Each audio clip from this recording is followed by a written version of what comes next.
Immunity, ये शब्द सुनते ही हमारे दिमाग में क्या आता है? जंग, लड़ाई, ताकत, दुश्मन को हराना, है ना? लेकिन क्या हो अगर ये पूरी सोच ही गलत हो? क्या हो अगर जिंदा रहने का असली राज ताकत में नहीं बल्कि समय में छिपा हो? आज हम इसी गहरे सच को समझने वाले हैं।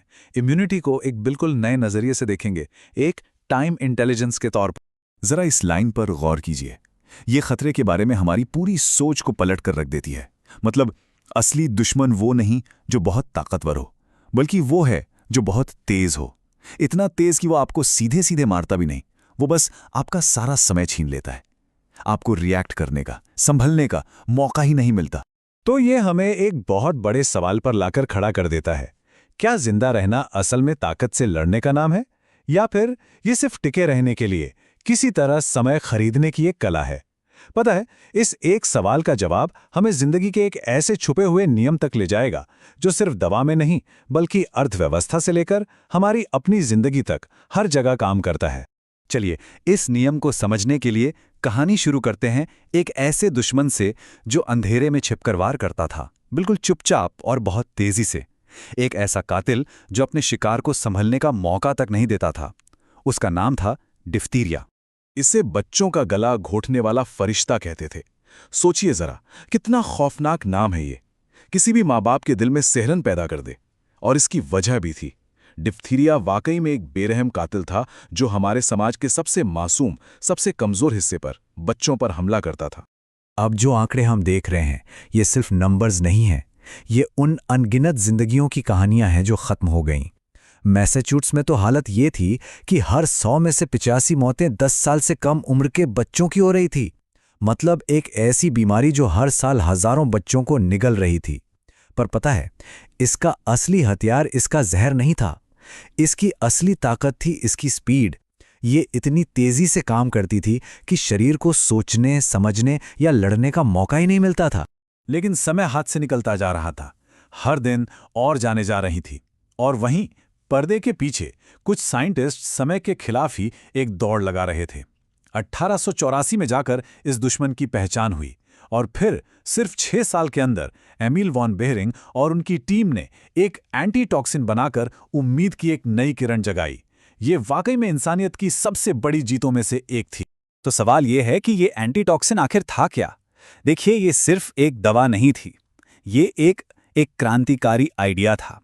और आइडिया बहुत सिंपल था पर जीनियस था। आइडिया ये था कि अगर हमारा शरीर खुद समय पर जवाब नहीं दे सकता तो क्यों न किसी और से समय उधार ले लिया जाए।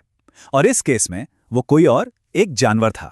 इसे ऐसे समझते हैं, मान लीजिए घर में आग लग जाए, तो क्या हम नया घर बनाने के लिए रुकेंगे? नहीं ना, हम फौरन फायर एक्सटिंग्विशर ढूंढेंगे, भले ही वो पड़ोसी से उधार लेना पड़े। पैसिव इम्यूनिटी ठीक यही चीज है। ये शरीर का फायर एक्सटिंग्विशर है। जब हमारे पास खुद का डिफेंस सिस्टम बनाने का टाइम ना हो तो हम किसी और का बना बनाया डिफेंस उधार ले लेते हैं। याद रखिए, हम ताकत नहीं, हम समय उधार ले रहे हैं। तो ये पूरी लड़ाई असल में एक सीधी सादी दौड़ है। अगर बीमारी की स्पीड हमारे शरीर के रिस्पॉन्स टाइम से ज्यादा है तो खेल खत्म। डिप्थीरिया की रफ्तार बहुत बहुत ज्यादा थी और हमारे शरीर का रिएक्शन टाइम बहुत धीमा। एंटीटॉक्सिन ने आकर इस पूरे खेल के नियम ही बदल दिए। उसने हमारे शरीर को एक जबरदस्त हेड स्टार्ट दे दिया, लड़ाई शुरू होने से भी पहले। ये एक तरह से नेचर को हैक करने जैसा था।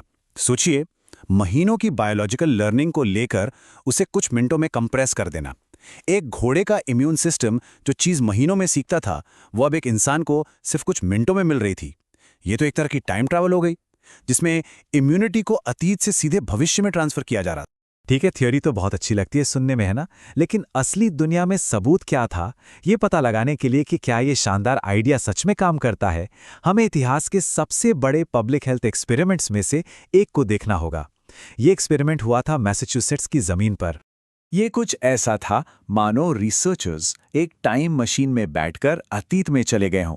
जर्मनी की बॉन यूनिवर्सिटी के साइंटिस्ट्स ने 1880 से 1914 के बीच के 16 लाख, जी हां 16 लाख डेथ सर्टिफिकेट्स का विश्लेषण किया, सिर्फ ये देखने के लिए कि इस एक दवा ने पूरे समाज को कैसे और कितना बदला।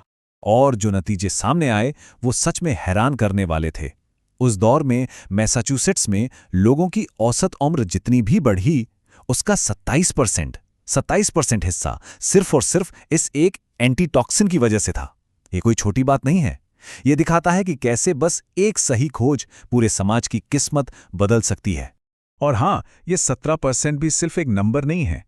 ये उन हजारों बच्चों की कहानी है जिन्हें बड़े होने का मौका मिला, स्कूल जाने का, खेलने का, अपना परिवार बनाने का मौका मिला।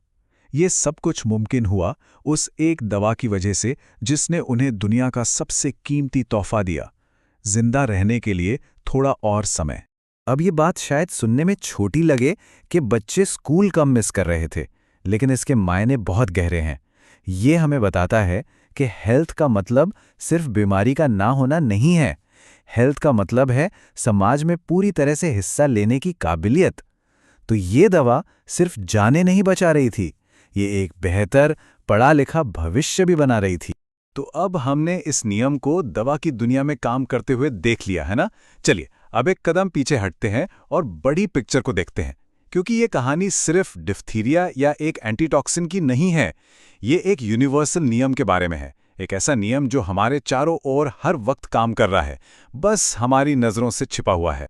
इसे ऐसे समझिए जैसे हम एक किले की हिफाजत कर रहे हैं।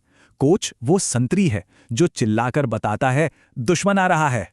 लिस्टर किले के चारों ओर बनी खाई है जो दुश्मन को धीमा कर देती है। अर्लिच वो तीरंदाज है जो दुश्मन पर सटीक निशाना साधता है। लेकिन बेहरिंग किले की वो मजबूत दीवार है जो हमें दुश्मन से लड़ने की तैयारी करने के लिए जरूरी समय देती है, और उस समय के बिना बाकी सब कुछ बेकार है। और यही पैटर्न हर जगह है। ये गहरी सच्चाई है कि समाज यानी सिविलाइजेशन भी बायोलॉजिकल सिस्टम की तरह ही काम करते हैं। वो भी वैसी ही अचानक आई मुसीबतों का सामना करते हैं।